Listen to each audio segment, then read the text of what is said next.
really high or something. Oh, no. Vodka is like this brand of alcohol, and they're doing like a promotion kind of thing there. They do like big party kind of in the basement. It's a good time. But yeah, I'll text you after. Okay, cool. Yeah, it's gonna blizzard this weekend though, so I mean, I'm probably gonna bunker down. Yeah, we're supposed to get 2 feet of snow. We'll see about that. Nowhere. It's too much. We'll see about that. Yeah. It's good. I kind of want like a snowstorm before I go to Miami, honestly. I'm sorry to interrupt everything, but isn't No the worries. Wonderland like Frog Nation thing just crazy? Oh yeah, I saw It's that. absolutely crazy. Have you guys ever seen the video of that guy who like made it like with like his like shirt on, like he's like talking about it at like an Avalanche concert, and like someone asked him like, "Hey, is Wonderland a Ponzi scheme?" And he kind of just says yes. Like it's kind of crazy. When was that? It was like a couple months ago. I watched it was a while ago. It was like when Wonderland was like skyrocketing. That's around crazy. like $4,000 or something. Dude, yeah, me and Dario were just talking. They went from like $8 billion market cap to like 800 million, right? Ponzinomics. Yeah. That's the Crazy. term. No, we'll definitely talk about that too. That and whatever fishy fan is I want to talk about. But maybe we'll dive in because some people may have to go. For the first like 10 minutes, I'll just talk about the ice stuff, and then maybe we'll open that back up. I'm gonna check one thing real quick, and then I'll get started.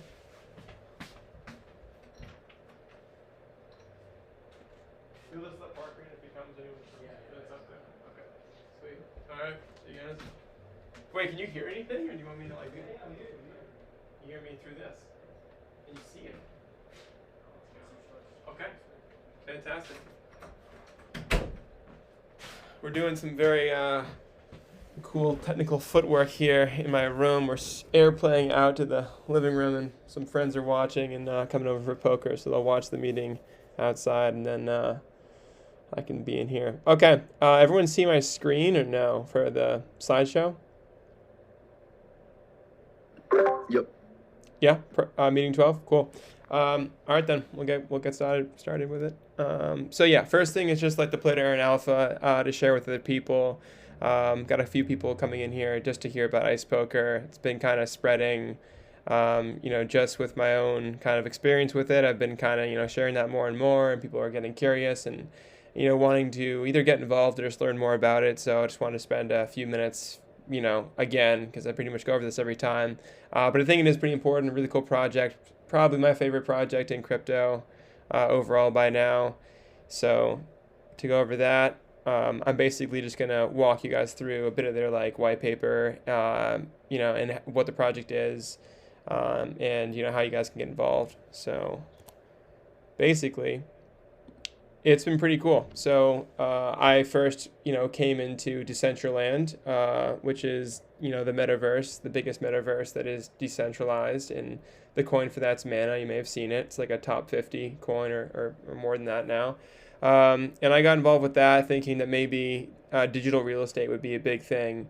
And I got in, and my parents were in like typical real estate, and we were trying to get some money together, and basically Facebook renamed to Meta, and then the metaverse obviously exploded, and so did Mana, and we got kind of priced out of actually buying any real estate. So I was in the metaverse walking around with my character, and I found myself in the casino, and basically they had all these kind of blackjack tables and slot machines, and you can play them with real cryptocurrency.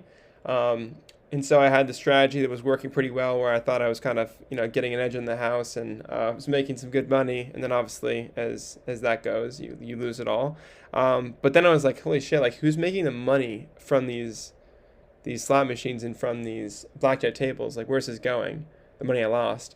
It turns out there is a internal team called the Central Games, and I'm on the website now, and they basically built out all the casino infrastructure that is used inside the metaverse. And so basically, like, that blackjack table is actually an NFT that someone can own, a player in the game can own, and then they deploy it inside the casino, and then basically anyone who goes through and plays and loses to the house, which happens every time, they get a portion of that money. So I think it's like 30% go to them or more, and the rest goes to the treasury of Decentral Games. this team that built out, the whole thing. And so that's good opportunities, but also those things are like, I think to get a blackjack table now, it costs like literally $500,000. I think they're some of the most expensive NFTs that aren't like, profile pictures. But they also built out this other game called Ice Poker, which is a play to earn version of poker. So, I mean, just to get into like what exactly play to earn is, I'll go over how they do their model, but essentially it is what it says, right? You're playing a game and you're going to earn some sort of, token in exchange for playing that game. And so in the case of Ice Poker, what happens is you'll need to mint an NFT, which is, they refer to them as wearables because, they are like a tuxedo or a hat or whatever. These NFTs your character can wear inside the game. And once you're wearing at least one of these inside the game, then you're able to go inside the casino and sit down and play the game at a poker table. And, unlike, typical poker where you can obviously lose money, it's not the case here, right? So once you mint a NFT, Ice Poker NFT, and you're wearing it in game, every day it gets reset, but every day you'll spawn in with, I think it's like 5,000 chips, and these chips, aren't worth anything. But these are the chips that you basically play the game with, and the main thing in this play to earn model for poker is they have these daily challenges which you're trying to play.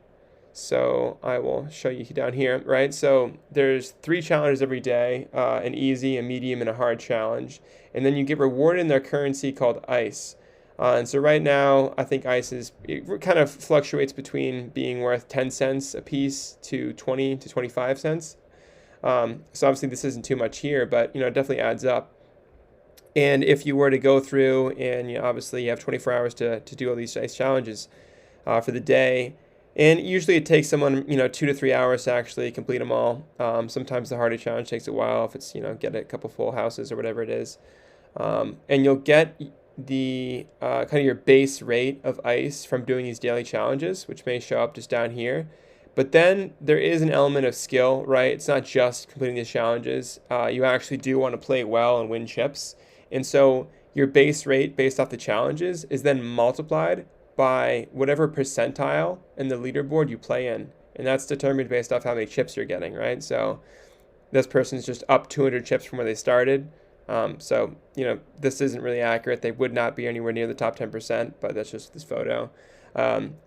Yeah, but if you are in the top 10%, right, you're getting a multiplier. I think it's times 2. So all of these chips would be doubled at the end of the day.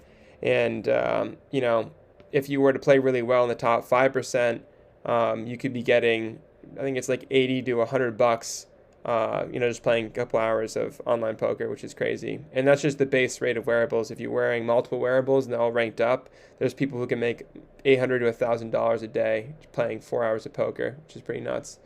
But I actually don't play the game. I hopped in there. It is pretty cool. It has a good UI when you're walking around, and it is fun. But the thing that's most exciting for me is the ability to delegate these wearables out to other people. So, there may be people, a lot of them would be maybe in different countries where the economic conditions aren't as, fruitful. So them, earning $20 in a day playing poker would be, on par with them, being a doctor. So there's been a huge flood of players coming in to try to get delegated and be able to play this game. And so I've just been kind of minting these wearables and delegating them out to, different people. And when you delegate a wearable out, you keep what is now 40%. It was 30% previously, but you keep 40%. And then the player actually doing the work and playing gets the other 60%. And that's all done automatically. It's super easy and harmless. I know this whole model works out with like guilds and everything with Axie Infinity and all these games. Although Ice Poker's done a really good job of natively making the delegation process, super easy. So I'll show you a bit more about this, but that's essentially it. This is what it looks like, right? You're walking around with your character. You could just stand at one of these tables once there's a spot open. And this little frog dude, if you can see him here, is the dealer. He'll deal out, the cards. And you'll just play, and here's this whole leaderboard here. It shows top 5% doubling, and then obviously the bottom 10% you would get half the chips or less than that. So definitely want to play well. Here it is again, the multiplier.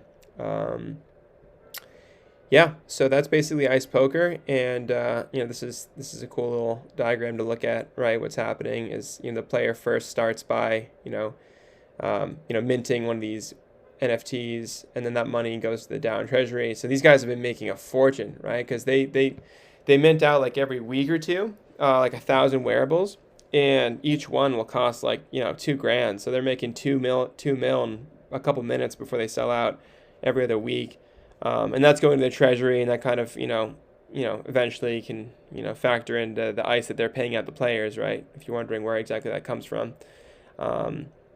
Yeah, and that's basically ice poker. I think now would be a decent time to open that up to like a couple minutes of questions. Real quick though, I will show you like I think the floor is now two. Obviously, ETH is kind of plummeting, but the floor is 2.4 for these wearables, and these are the last 2 mints. There was a chef one, so it's like a chef hat. So a lot of these are that, but like there's some older ones. As you see here, these are all these different kind of wearables that you can get off OpenSea, but the price obviously just keeps going up and up. Yeah, so that's basically that. If anyone has any questions relating to ice poker, now's a good time. Here's one in my account, by the way. You can either upgrade it, gets a bit stronger, or you can delegate. This is currently delegated out to someone, so I don't want to undelegate it. But yeah, that's ice poker. Any questions?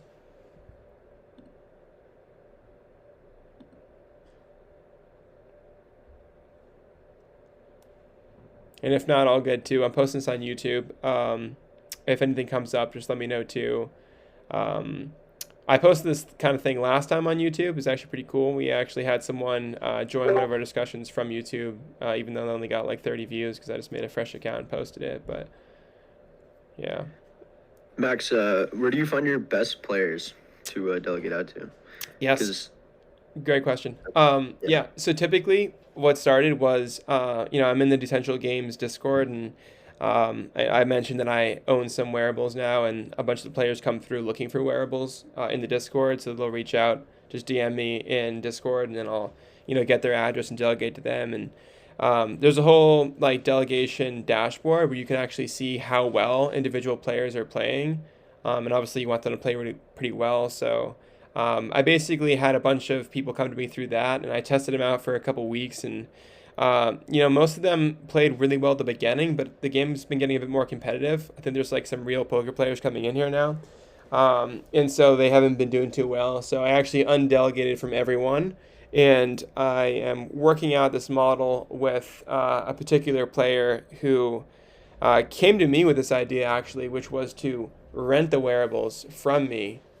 So he basically sends me a guaranteed amount of ice per wearable per day, just on top of whatever the portion I would be getting from the profit share. And so that was really appealing, and I'm going to be working that out. I built out this giant spreadsheet and to keep it organized, obviously. I'll keep you updated with that, though. Are you still playing your own? Or did you delegate it? No, I have both delegated out, but you should definitely let me know about that. That'd be cool. Yeah.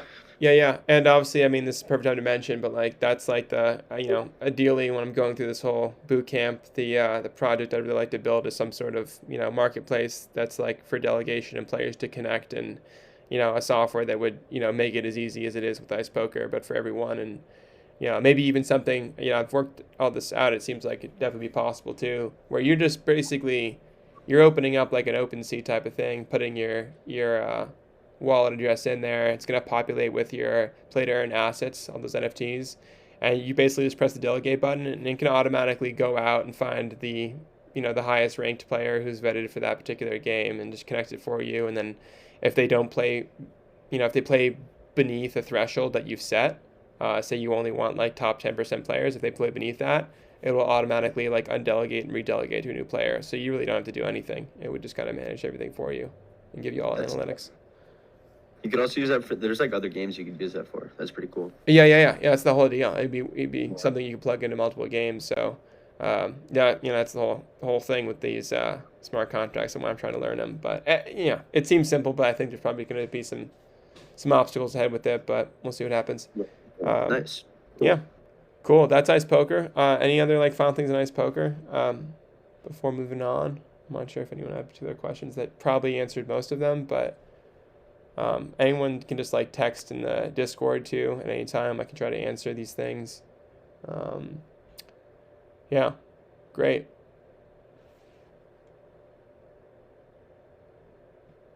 I'll move on now to some blockchain fundamentals then. So like I said, I've been going through this Chain Shop Solidity Bootcamp. So basically just meeting online with a bunch of other, developers who are far more talented than I am. I really just kind of picked it up a couple months ago. But we're all learning how to do Solidity, the language for EVM and blockchain basically in Ethereum. So that's used to make smart contracts, and that would basically be essential to that project I just mentioned, as well as like minting protocols, stuff like that. So just to open up a lot of different things, I think it's worthwhile to learn. And obviously I'm kind of dropped out of school, so I think it's I have some time on my hands and I want to spend it accordingly, and really making the bet that crypto is the thing for me, and I've been enjoying it, so that's what I'm doing. They're about 4 hours a day, Monday through Thursday. I just kind of summarized some of the stuff that I learned in this first week up for you guys in like 10 minutes here. It's interesting because I guess Proteus and the initial community here, a bunch of people are very knowledgeable on blockchain on like an investment side. And even then, like the fundamentals and the concepts, people are pretty clear on. And I thought I was pretty clear on too, but after seeing and kind of diving into the technical side, not even deeply, I realized that I really was like missing a lot of information that would actually impact the way I make my investment decisions. So basically, even if you're not technically minded or don't think you are, I think like knowing these fundamentals of the tech is helpful just from an investment point of view. So basically, and obviously there's probably someone in here who's taken like some sort of comp sci and like already knows all of this, but like this is pretty much new to me, and I kind of wish I had taken some courses. But obviously, we're calling it crypto, and where that comes from is cryptography, right? Which is the art and science of communicating securely in the presence of adversaries, excuse me.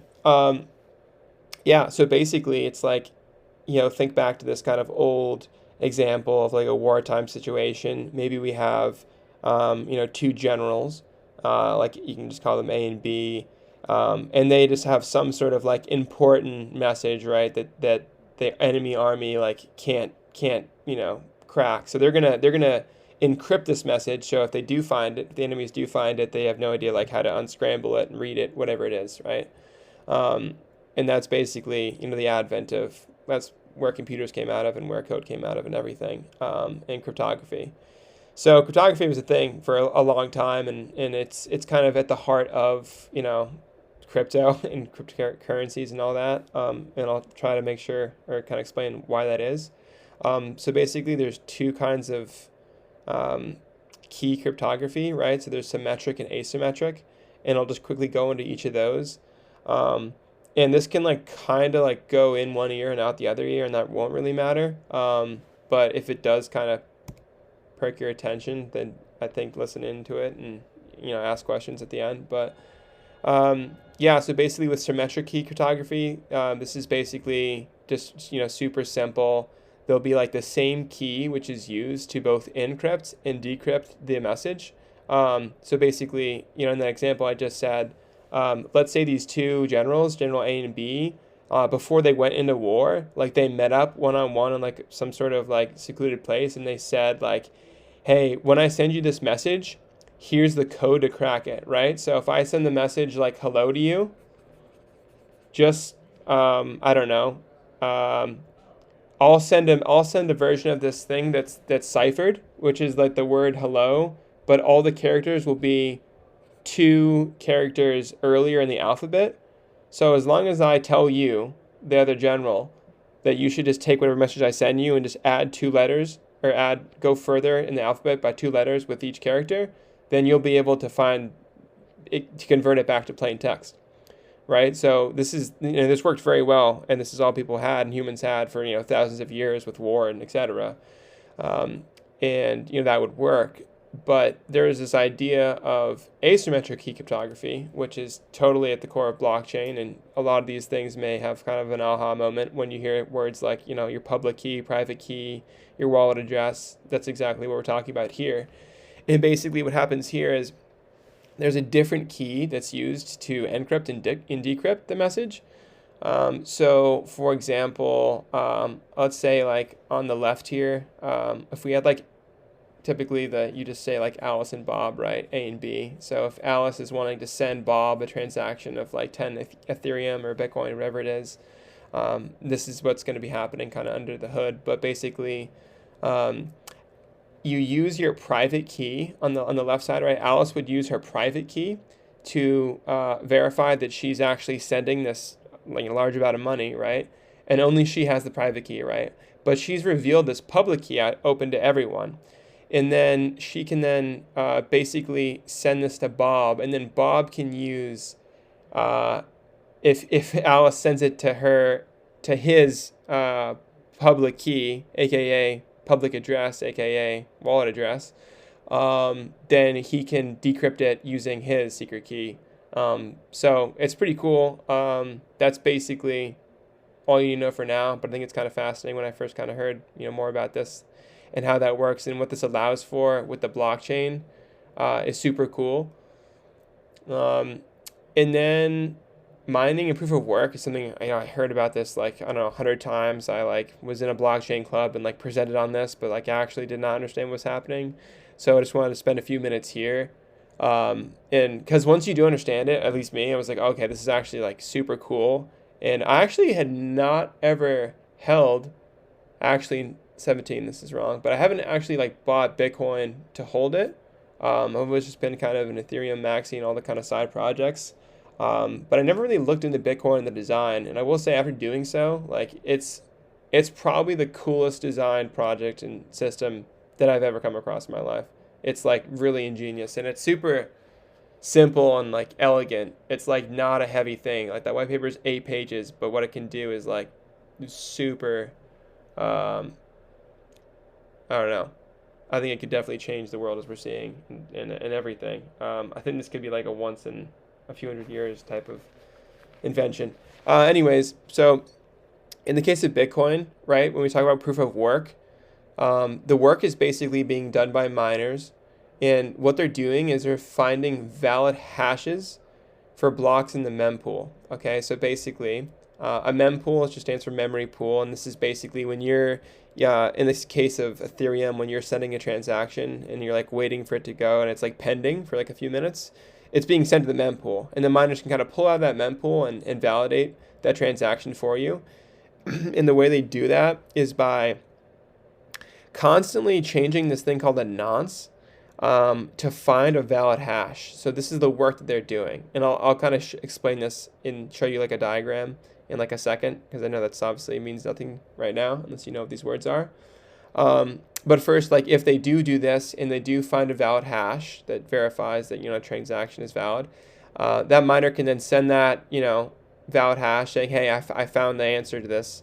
And they send it to the network, and then they basically receive what's called a Coinbase transaction. This is where the name of Coinbase came from. It's basically the technical term for the miners payout, which I think right now is currently 6 Bitcoin or 6.5 or something like that. It gets cut in half every 4 years, I think it is. But yeah, that's a lot of money, right? I mean, hundreds of thousands of dollars just for solving one math problem. But it is extremely hard. The math problem that they're trying to solve, as you'll see, it's freaking nuts. And basically now I think it's a good time to pop into this little example here. Okay, so basically this is a hashing algorithm, right? So let me copy this. Whatever I put in to this hashing algorithm, it's gonna output a hash, a hexadecimal hash that's 32 bits. And as you notice here, every time I change one character in the input, the entirety of the output gets changed, right? Everything changes. So, and there is also every time that I put in A, you would get the exact same output as I would if you were to use the same hashing algorithm. Every time I put in the word password, for example, you always get this.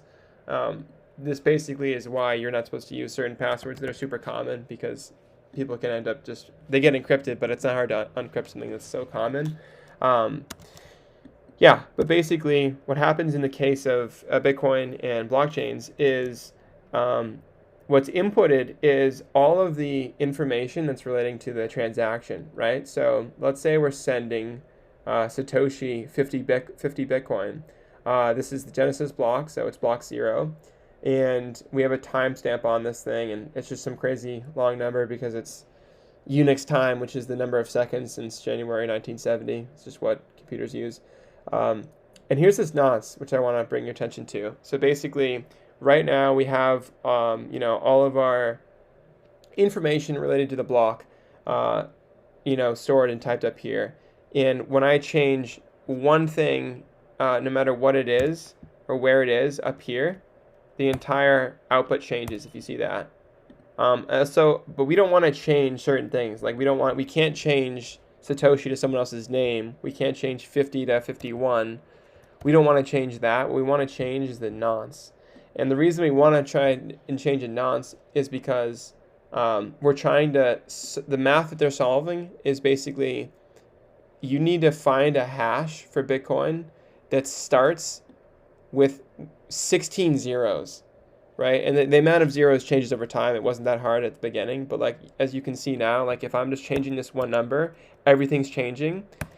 But we're gonna try to continue to change our nonce until we even get 1 0. Let's say that's all we needed for our miniature blockchain for it to work. It still takes, so okay, at 8, so a nonce 8, we finally found a leading 0. And if we had some super kind of our own blockchain and all we needed to verify was 1, then we'd be good to go. And we could send this to the network and we could get our reward for solving it. And so that's the math that they're doing. They're not doing like math equations. I had always thought that they were solving like math like that. No, these mining softwares and computers are basically just hashing, continually rehashing like this, just putting in different numbers for the nonce until they find that one that has as many zeros as it's needed. But as you can see, like it's hard for us to even get 2 zeros. It's going to take like, a long time to even get 2 zeros, no matter what I put in here, let alone 1. So imagine getting 16, right? 16 times the 16th power. It's like something crazy. So, but obviously like a human's not going to stand here and type that out. That's what the miner's doing. And now these computers that specialize for mining, they can do up to over 100 million terahashes per second. And a terahash is a million hashes. So, and that's in a second. So they're doing like an unthinkable amount per second of nonces. And even then, it takes months to even get the one with as many zeros.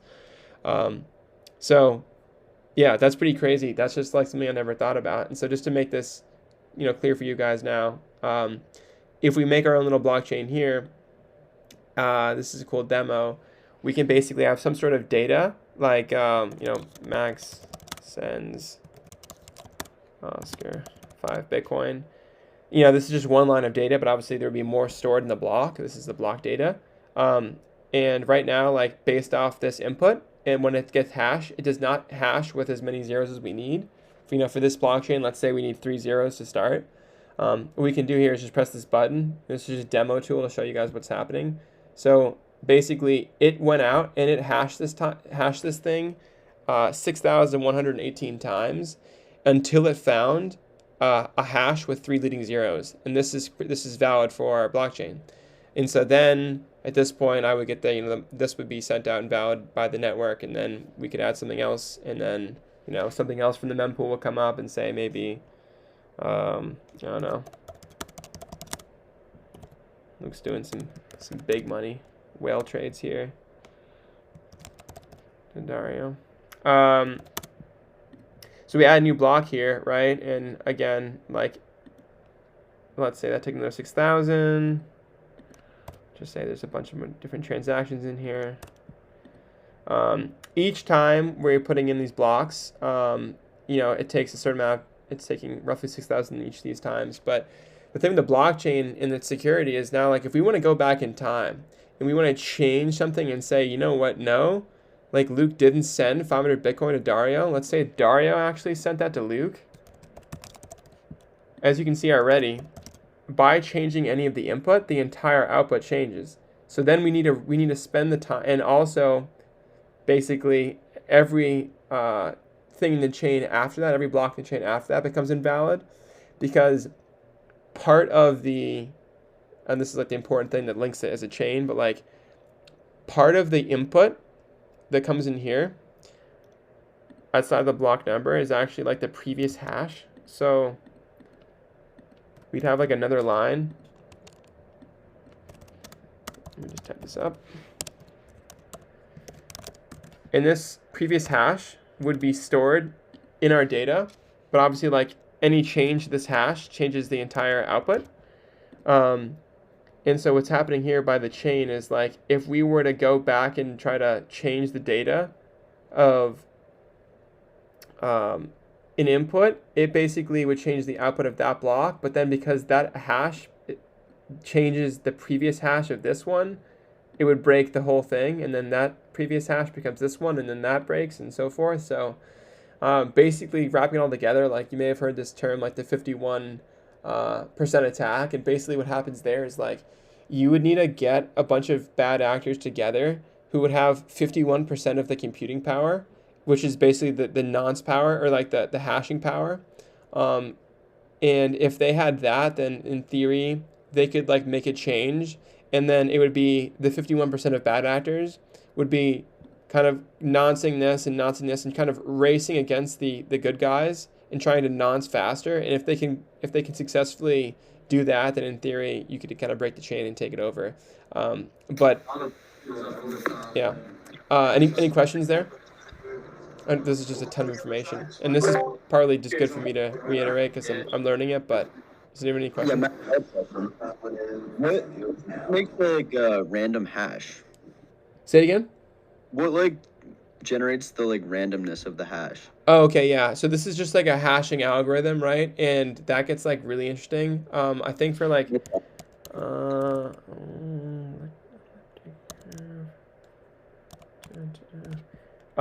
that gets like super mathy. In like in the case of Bitcoin, I think it's actually like some sort of like crazy ass like math that like uses this like tangent that when I'm moving one for you guys. If you see this like bouncing around, it's gonna like continually find like this tangent. And actually, never mind. This is how public and private keys are generated. So scratch all of that. The hashing algorithms, I'm not sure actually what's under the hood here. I just know that there's tons of them that are created over time. That people use SHA-256 for Bitcoin. That's, you know, secure enough for this. Obviously, like the first one was like SHA-1, and like the input there is like shorter, and someone actually was able to break this hash. What that means is they were able to find two inputs that actually led to the same output, and that's called a collision error. And like once that happens, you can no longer use that hash for anything. Like it just invalidates the whole hash, and then people kind of make more complex ones. But by the time you have this one, the idea is like, even with the fastest computers, right, like that we have, it would take more time than the universe even has before the sun explodes, before someone would even find a collision. So, there's talk of like quantum computers kind of breaking this, but until then, we're good to go. But the math underneath that is pretty cool, and I have no idea what's happening. That's wild, yeah. I mean, I was doing some like low-key stuff with like Solidity, and like I forget what it was. There's some hash thing like that. It was 256, but I was just like wondering like who, like how, like, because that's kind of like the main thing right there. You know what I mean? Yeah. And I just like, who made that? Like, was that the Satoshi entity? Oh, no, it existed right before that. I forgot who actually made this one, and I think like I think Ethereum actually uses like Kekat, one of these ones. Yeah, that's it. Yeah, that's it. Max, I have a question. Is the hashing similar to like a matrix where like you put inputs in and it becomes one input out? So like essentially what could be going on here? Yeah, it could be something like that. But I could be wrong. No, that could be. I mean, I'm not too familiar with matrices, or matrici. I'm not sure what the plurals. Matrices, whatever. Yeah. But yeah, regardless, like you would have like a transaction with, if you had like 100 things, like, A sending B this, whatever, and then you had like B sending. You could have like a ton of transactions, and obviously every time it's only going to be this finite size of 32 bits. So it's also like super storage efficient, right? Because you could store an entire book in this input, and it would just be an output that's the same, or not the same, but it would be consistent. But yeah, that's kind of some blockchain fundamentals. Going back here, right? And the computers are guessing the hash. Like you're incentivized to have more computing power because that gives you more guesses in a shorter amount of time, so you have higher probability of getting a Bitcoin reward. Exactly, right? So yeah, and these guys have computers that are doing 100 trillion hashes per second, which is nuts. And that's one computer, and they have full mining pools and mining farms that are have thousands of these things or more. So that becomes this whole kind of energy concern, and that's a different thing. But yeah, it's pretty nuts. Also, I was wondering, you said did they update like how many zeros they had to like mine before? Yeah, exactly. So I guess real quick here, I think is it Blockchain Explorer? Is that the Bitcoin one? I think it is.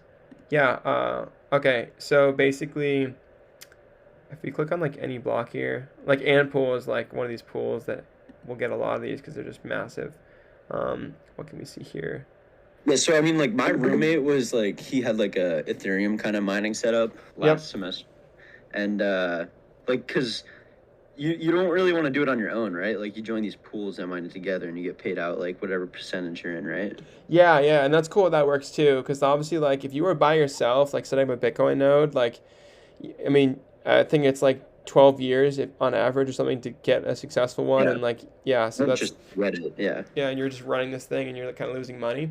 But if you join a pool, they actually give you shares of the reward. So eventually, like one of the many miners inside the pool will be likely to find the reward.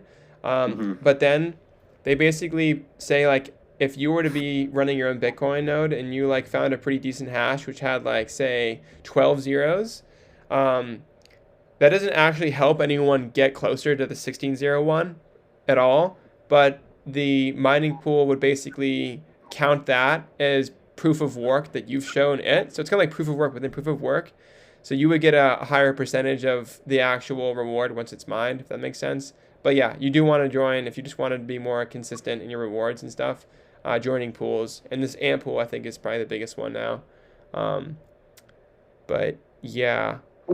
Who updated the amount of zeros that need to be Okay, right. That's what you're asking. So basically, inside the protocol of Bitcoin, and I think this is inside the white paper too, they basically just measure, I think it's every 2016 blocks that are confirmed, and they will take the average of how long it took for the entirety of the network to successfully find that hash of 16 zeros. And they're trying to keep it balanced around a kind of homeostasis of 10 minutes. So let's say like a bunch of people join the network. Let's say everyone in the world starts to like mine and put computing power. We would be solving these things even with 16 zeros pretty fast. Like within seconds we'd solve them.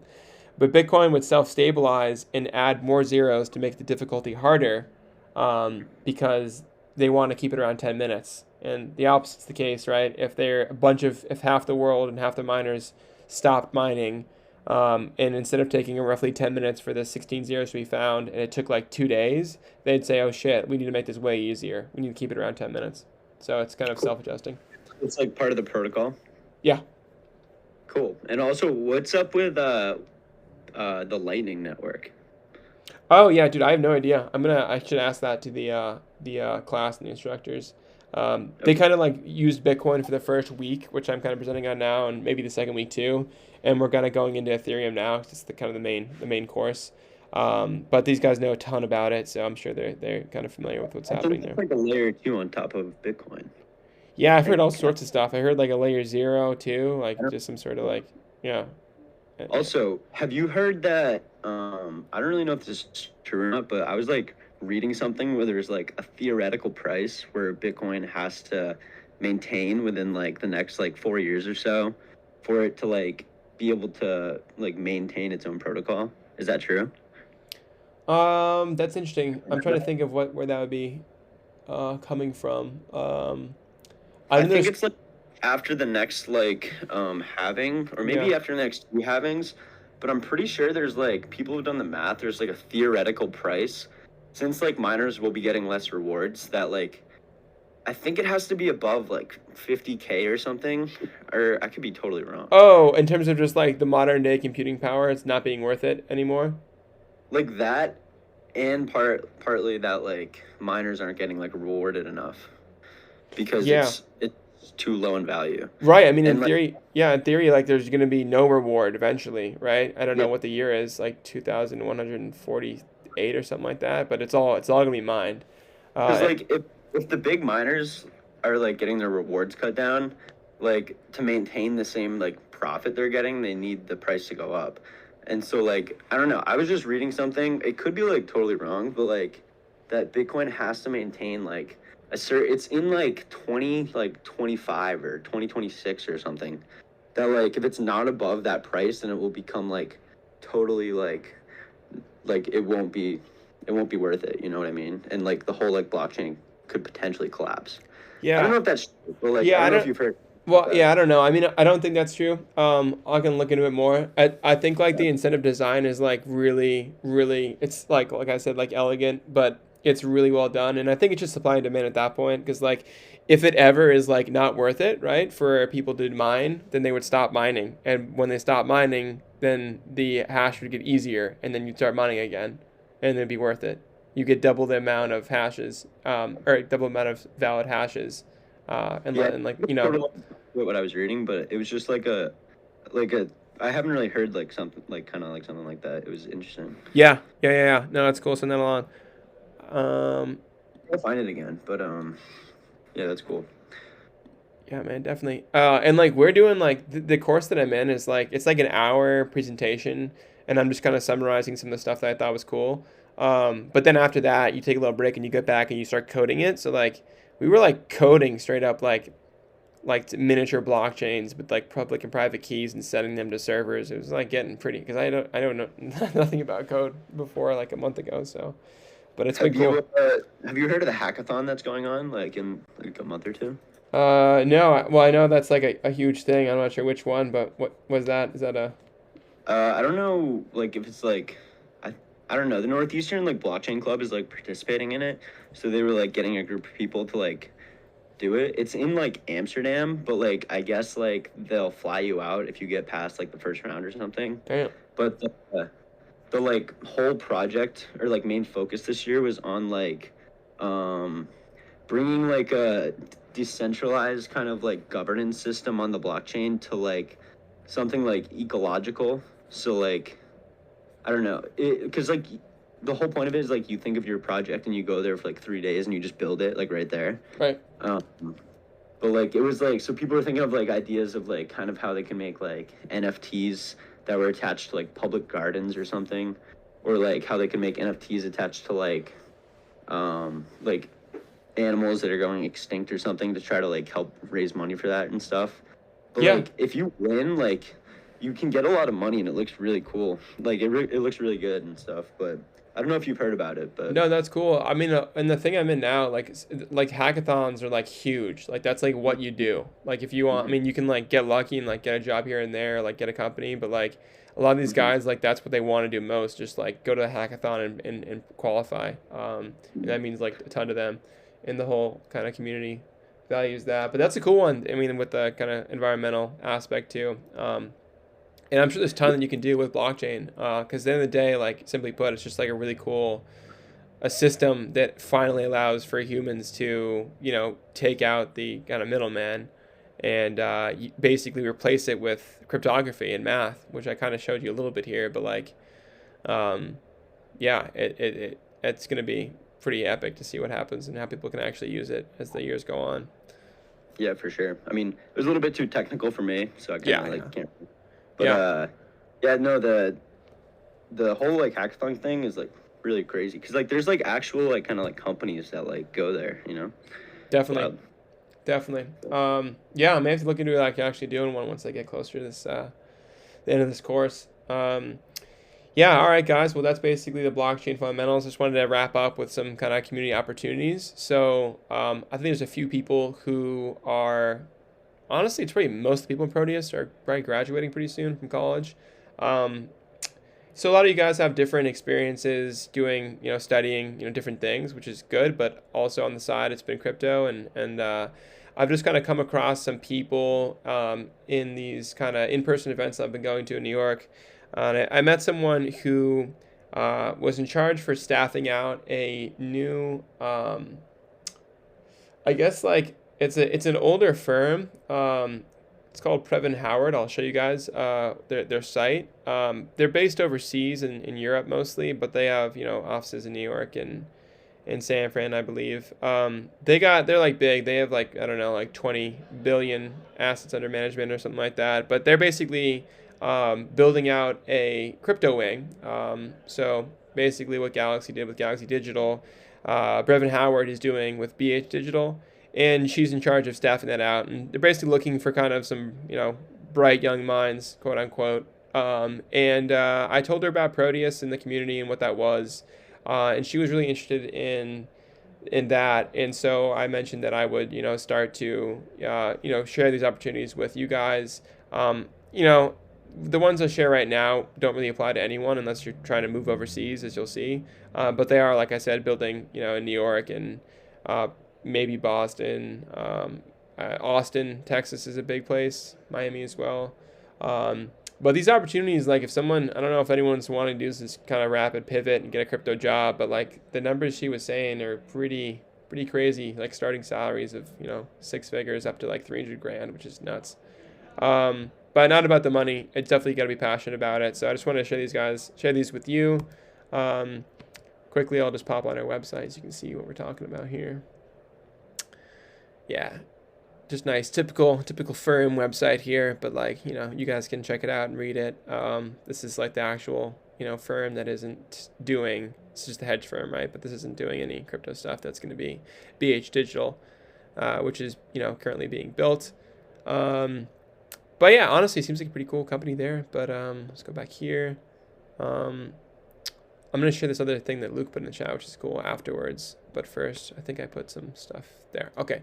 Yeah. So, she basically called me and I was asking like, hey, like, what's an example of like a job that you may have that I can like, offer these guys? And, basically there's a lot of them that are more technical, right? As you see, like blockchain developer, and this smart contract engineer. But there's some that kind of, really could work for a lot of these other people who have been studying finance in school, etc. This top one, risk developer, seemed pretty cool. Basically, you'll be like reporting to like a risk manager in this firm, whatever. They wanted like experience with some experience coding and doing some API work. Basically, they're looking for someone to like build out trading dashboards and tools. That's like always a big need for them, which is funny because I know like Luke is like super into this idea, and we were looking into it for Proteus. And it's a tough thing to do, but like whether you did it on your own first and then you could like, I don't know, weave that into another company, like, or you wanted to go work for them, learn how to actually do it, and then you can do it for yourself while being paid like 200 grand. It's a cool opportunity. And then like treasury management experience as well. I also talked about that with Proteus. If we were becoming a DAO, then there's treasury and who's going to manage it and all that. So that job seems pretty ingrained with a lot of people and their interest, actually. So that's a cool one. I don't think that's in America, though. But that's just an example of what she said. And she'd obviously say, when she has jobs coming up where they are and if they're remote even, she'll be kind of letting me know and I can kind of help connect and be a bridge there. I invited a couple of people who were more technical to this chat. I'm not sure if anyone came, but like obviously blockchain developers are in high need. Again, kind of testing out investment stuff in trading, in building out like trading systems, whether they're dashboards or what have you. Experience with EVM, the Ethereum virtual machine, Solidity, JS, all these languages is always helpful. And obviously smart contracts. And there's also just like a smart contract engineer. A lot of these jobs, like you don't actually need experience. She mentioned like 1 to 3 is helpful. And a lot of them were kind of favoring like recent college grads. Like that's really what they want. Obviously, like I didn't even apply to that because I dropped out. But it seems like either you have the kind of coding experience and some sort of background, or you, or you graduate, I guess. But some topics here, do you want to know, like the mining, the mempool thing I went over, and you're just reporting. With all these roles, you're basically coming in at an entry level, and you're reporting to a higher person in that same role. So I don't know if anyone had any questions with that. These are like 3 like basic ones. She's gonna come back with me with a bunch of other cool ones, hopefully.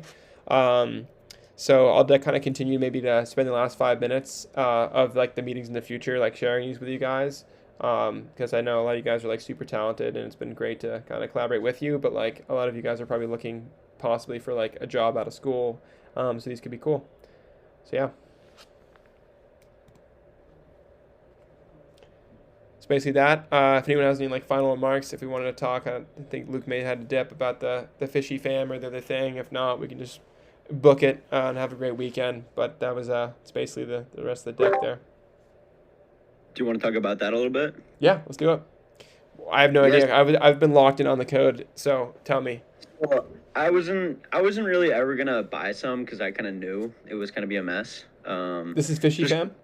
Yeah. Yep. So at first, like I saw like I don't know 2 weeks ago, right, on Twitter, and they blew up like right away after like a little like it was like a little GIF they posted with a partnership with Alien Friends, which at the time was like going crazy. Right. So that like a ton of people in, and so like their Discord, like when I saw it, when I joined it was like 15K, and I was like, wow, like that's a lot of people like really quick. Right. But when they minted, it was like 30K, and I was like, holy shit, right? And so they had a whitelist of like all these people that like, I don't know, were either there like really early or like Alien Friends members like got a whitelist spot or something. They had all these like whitelist spots, right? And so on their mint day, which was like, they've been hyping it up like crazy. Like it was like probably like one of the most hyped Twitter projects in the last like, I don't know, a couple weeks or so, right? And so a couple days ago they had their mint. And so they had a mint like, I don't know, it was like supposed to be like 6 p.m. is the whitelist, and then 10 p.m. is the public, right? Mm-hmm. And so like immediately, like 30 minutes in, like everything was almost gone. And like people started like looking into it, and like they were posting on Twitter like, oh, there's people like exploiting like smart contracts, right? Because like there were supposed to only be 3 mints per wallet, but people like found some exploit where you can just like send one of them to another wallet without like maxing out and just like mint a ton, right? Right. And so like what the fuck, like that's happened before, but like I don't know, people were just like pissed, and it kind of just like gives a bad name for the project.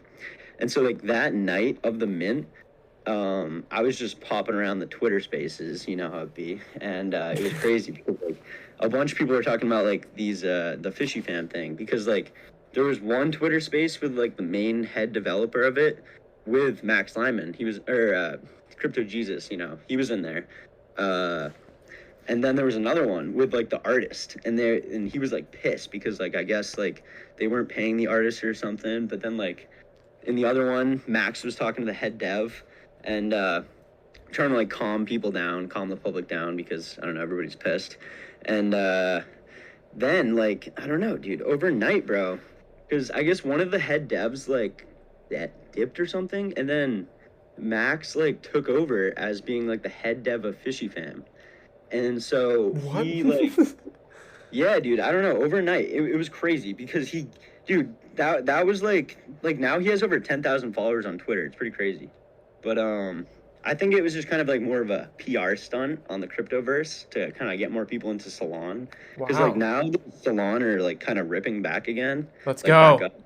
And, because, like, honestly, like, projects like that where it's pretty much just, like, a profile picture kind of thing, like, if you don't, like, do it really well from the beginning and people don't, like, have a lot of trust in it, like, it's probably not going to go well. And, like, so they were trying to, like, promise, like, people that were on the whitelist that didn't even get it, or other people that, like, they would make it up to them. But I honestly have no idea how they would do that. But somehow, Max snuck in, and now he's, like, the head developer for Fishy Fam. So I just feel like he'll pull people in just even more now to, like, Salon. So I think that's very bullish for Salon, but I don't know about Fishy Fam. I think it's kind of sus, but Wow, dude, that's like jaw dropping. That's crazy. I saw someone say like CJ's had to have a Fishy Fam. I just thought it was like some sort of just like that's pretty joke. much the whole That's crazy.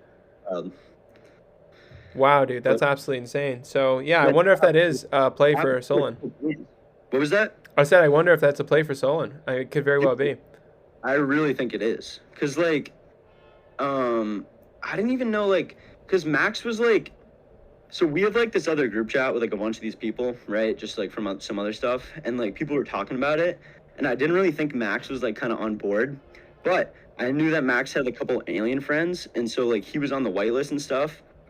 So then he started like talking to these guys on Twitter, and I don't know, I guess he just like got kind of close to them, and like, dude, Fishy Fam ended up allocating like 35 like of the NFTs to Salon as like a partnership kind of deal.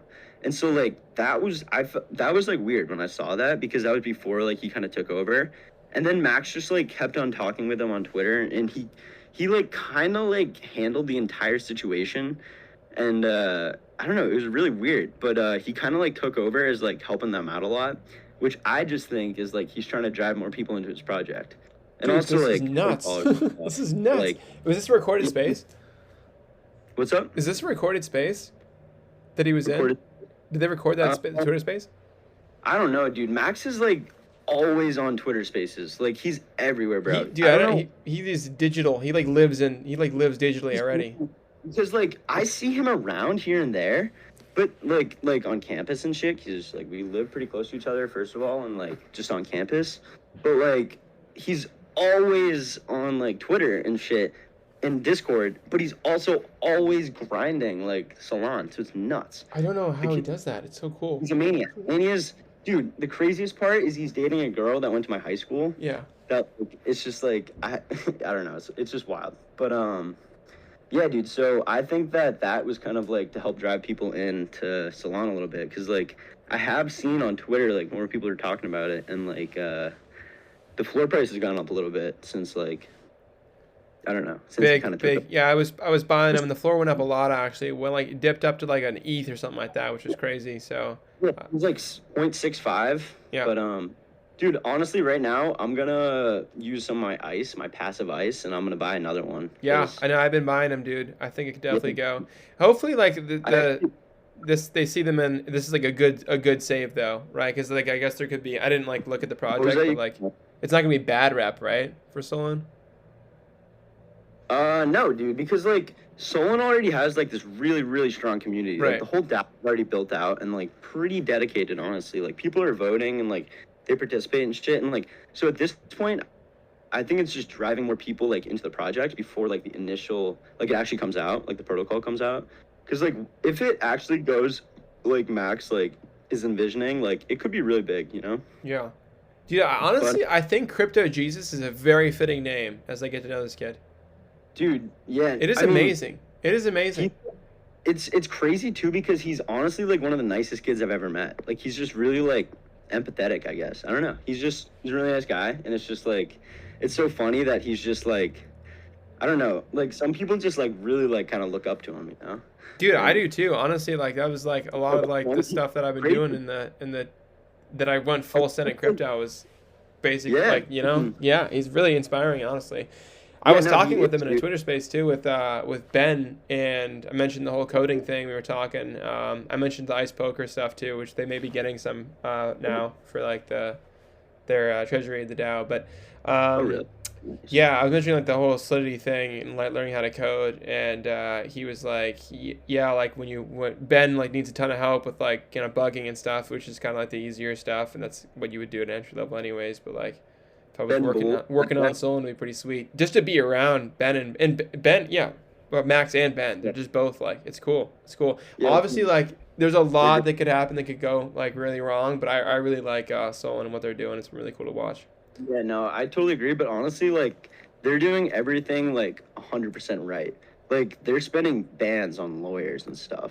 And, like, dude, I know that Max has, like, a lot of money. Because, like, his dad, like, owns pretty much, like, every big Y in Connecticut. Yeah. So, like, well, I know that he has money. Like, he's like a really smart kid. So. Yeah, and you got the brothers too. The brothers are also like, on the crypto game. I don't know. He's got like, Jack has like 10, 15 mutant apes and all this stuff. Yeah, so crazy. yeah, no, it's a cool bunch there. I haven't met him in person. I got so close. I'm trying to. Yeah, one time. he's a great guy to meet in person. Yeah. I mean, you know that he got like a grant from Northeastern, right? Yeah, that was cool. Yeah, And he took that whole time off there. And like, I mean, it makes sense, but like, it's crazy, dude. Crypto Jesus, man. Did you vote in the first on-chain voting? Did I do that? Yeah, I need to call my dad actually and get him to do his votes because he has some stolen things. But yeah, I'm gonna do that. That'd be a good thing to do if you guys didn't, or if you did already. I guess you can change your vote. But to host a little call maybe next week or something like that, and just like do like a live voting thing, kind of work through our ideas for the smartest kind of token distribution or something like that. If we're still open by that time, I'm totally down to do that. Yeah. I think they're definitely open. It's open for 2 weeks, but they may be running out before next week. But yeah, I'll let you guys know. Sweet. Cool. That's what showed me that Max is like really about it. Like he's just a decentralization guy overall, like you were saying when we talked maybe last week, Max. Yeah. Because he's like letting us decide his essentially like his life salary, which is like crazy. Like, that's how much faith he has in the project. Crypto Jesus, man, died for our sins. Crazy. It is really cool. God, man, I'm thinking of that more and more. And then he's just like, he's everywhere at once too. It's really some sort of, it's kind of spooky, man. It's crazy. Real. Yeah. Dude, he's a really hard worker. Yeah. It's crazy. Really inspiring. Cool. Yeah. Okay. Yeah, guys. All right. Well, that's pretty much it for me. I think we're playing some real poker tonight, and I hear the guys coming in. I was recording this, so I will post this if anyone wants to rewatch at whatever speed they want. But thanks for coming, and have a great weekend. Awesome. Thanks, boys. Yeah, take care, guys. Stay warm. Have a good weekend. Peace, guys. Hey, Max, yep. You guys getting snow in New York? I think so. I think it's coming tonight, so we may go out in the snow, but definitely tomorrow too. Do you know how much snow you're supposed to get? No, I don't. I hope like actual snow. Like I could see it. We're supposed to get like 2 feet. Really? Yeah. Go. Nice. That's exciting. Yeah, we'll see. All right, bro. Well, hope you have a good weekend. Yeah, likewise, man. See you, Carlin. See you, Dario. See you, Brogan. See you, boys. Have a good See you, one. Oscar. Bye.